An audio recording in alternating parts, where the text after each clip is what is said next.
አገጥ ይሄን እዳ ከፍለን ሌላ ኮመርሻል ሎን ብናመጣ አንዳንድ ሀገራት እንደሚያደርጉት ለልጆቻችን ቅድም ያሰብነው ማሳካት አንችልም። ሁለተኛ ፐብሊክ ፒፕል ፓርትነርሺፕ ነው።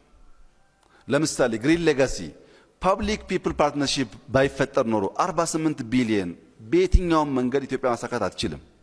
ሪቨርሳይድ ከእንጦጦ ጀምሮ እስከ ፒኮክ ያለው 26-27 ኪሎ ሜትር በጣም ኢምፕሬሲቭ ስራ ነው።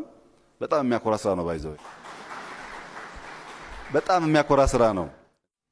ይሄ ስራ ውስጥ አዲስ አበባ ወደ 1.3 ትሪሊየን ብር ኢንቨስትመንት አትራክት አድርጓል። የሚያስደንቅ ሬስቶራንት፣ ኮፊ ሾፖች ይገነባሉ። አዲስ አበባና ፕራይቬት ሴክተር በጋራ 1.3 ትሪሊየን ብር ኢንቨስትመንት ኢትዮጵያ ማድረግ አታውቅም እንኳን አዲስ አበባ።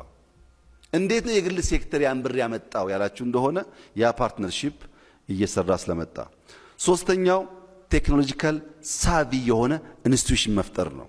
መሶብ፣ ቴሌብር በጣም ብዙ መጥቀስ ይቻላል። ስቶክ ማርኬት የጀመርናቸው ጉዳዮች ቴክኖሎጂካሊ የምንሰራቸው ስራዎች ሶስተኛው ምሰሶ ነው።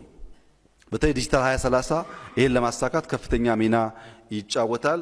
እኛ ከመጣን ጀምሮ 30-40 ሺህ መዋዕለ ህጻናት ገንብተናል። በጣም በርካታ ሃይ ስኩል እና ኤሌመንተሪ ስኩል ገንብተናል።